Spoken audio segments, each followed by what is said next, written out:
Yes, naniniwala ako sa karma. Dahil yung buhay ko, isa yun sa mga pinapaniwala ako talaga na do good to others and then everything good will happen to you. So, talagang naniniwala ako dun.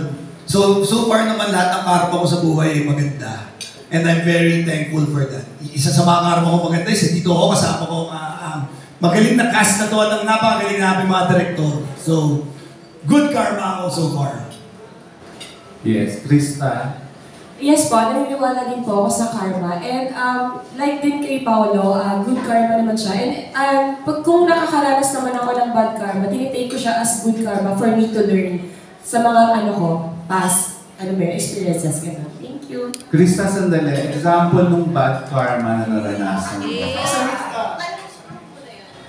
Ano yan? Sorry, hindi ko narinig. Example ng bad karma na naranasan mo. Ano yun? Hindi, siguro yung mga, yung mga past issues ko nga. Pero, naman siya, yun nga, tinitake ko siya as good para, maging okay yung future, ganyan. Ano ba? Okay na yun. Puro pangalan kasi yung mga karma nito eh. Sino ikaw? No, yeah, I believe in karma 100%. And I don't think it just extends to like how you treat other people. Because all my life, like si Paolo, I've been up and down under the wheel. And I noticed that I don't really treat other people poorly. In fact, I've been raised to treat everybody as equals, right? But I realized also that it goes and it extends to how well you treat yourself. And ever since I started being nice to myself, the world started shining back at me. So I'm really happy. And it actually started during our time, right? Yeah, that's cool. Follow up na, meron ka Yes. bang bad karma naranasan na meron kang natutunan magandang life lesson?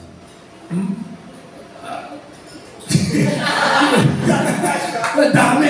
Kasi puro kayo good karma, parang spice. Yung bad karma na may natutunan kang life lesson. Like yung na-mention ko kanina, it was more of not how I treat the world around me, it was more of how I treated myself. And I think I treated myself so well that the universe turned its back on me. I partied too hard, is that what you want to know? Yeah, so anyway, after that, like I said, the first question, you start treating yourself better, the universe, it smells back at you. Kay Ren, ikaw. Well, katulad po ng mga kasama ko, naniniwala din po ako sa karma. Pero hindi po ako naniniwala sa revenge. Parang gano'n. Naniniwala din ako na may mga times sa buhay ko na may mga nagawa po akong mali. May mga nasaktan akong mga tao. Pero I think hindi ko ma-consider na bad karma yung bumalik sa akin because kung may naranasan man ako mga hirap sa buhay dahil sa mga nagawa ko before or may mga naranasan ako na naging uncomfortable ako, I think ang good karma naman nun is natuto ako, nag-grow ako as a person, as an actor.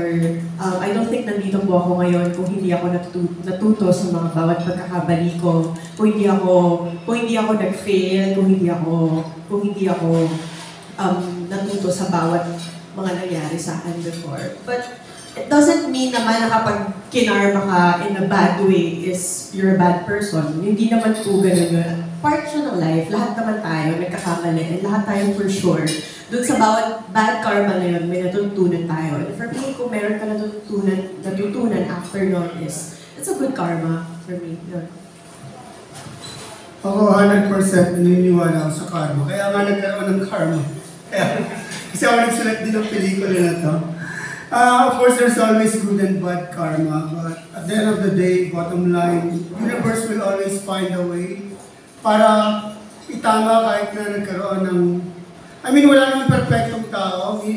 Personally, I did some crazy stuff. Pero, like kung nararamdaman, may ginagawa yung universe or the higher being, God, maybe para ilagay ako sa tama para, I think, the bad karma really is yung iparana sa'yo yung mga life lessons na, ginawa mo to, so ito yung consequence. Pero yun na nga, ang pinaka-importante, the good karma is, babalikan mo yung mga hardships na pinagdaanan mo because of the consequence of your wrong decisions para mas maging strong ka. And me, personally, as a director or as a writer, nagagamit ko lahat ng pangit na pinagdaanan ko para mas ma-enrich kung ano man yung craft na ginagawa ko. Thank you, Tulen. I personally believe in karma also, like all of us.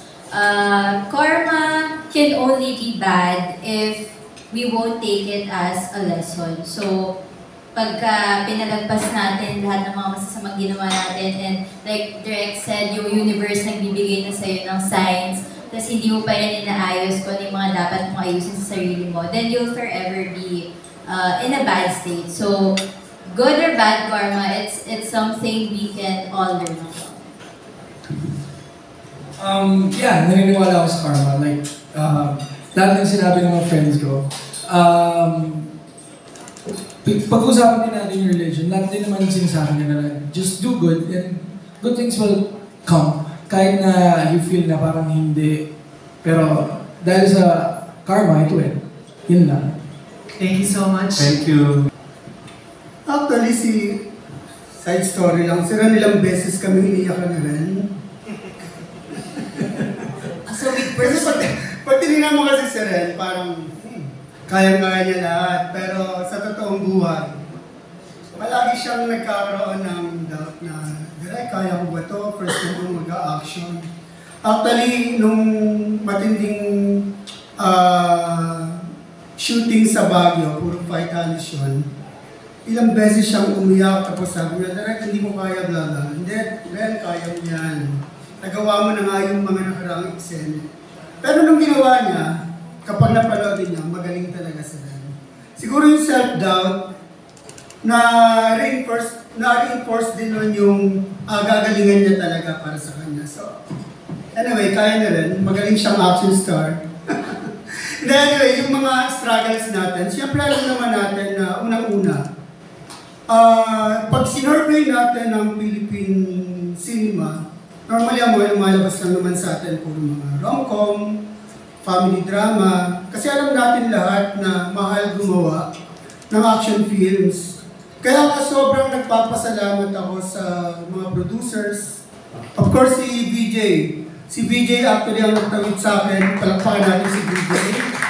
Siya ang nagtawid sa akin sa family niya, na open-heartedly parang sinabi nila, sige, subukan natin. Baka naman mag-create tayo ng difference. So, at syempre si Mariel, siya yung mukha ng Happy Infinite, di ba? At the young age of 23, sumusuong na siya sa mundo ng entertainment. So, malaking thank you sa Happy Infinite Productions. At kay VJ, of course, kay Mariel. So, yun ang pinakamalaking struggle. Saan ka kukuha ng funding para makapag-create ka ng magandang pelikula? Kasi tingin ko, kung wala silang tiwala, hindi mapubuo eh. Of course, minsan pwede tayong sumablay, pwedeng maging successful, pero at the end of the day, kailangan natin gawin. Kasi merong magandang konsepto, may magagaling na mga artista, hinto ba tayo ron dahil sa problema lang ng pagpupondo? Tingin ko, palaging may mga taong may kakayanan at magtitiwala para iangat yung industriya natin, lalo na pagdating sa action genre, na nakakapagtaka lang na napag-iwanan na tayo. Kasi magaling tayo sa action genre. Magaling ang mga Pilipino, madiskarte, alam ko na yan. Medyo marami-rami na rin akong teleserye na puro action. The Soldier's Heart, Provinciano, ngayon Lumuhod Ka sa Lupa. Ang kaya natin gawin in terms of diskarte, galing at talento, palagay ko mahirapang umabol sa atin yung mga foreign counterparts. Kasi ganun talaga yung mga Pilipino, magagaling tayo.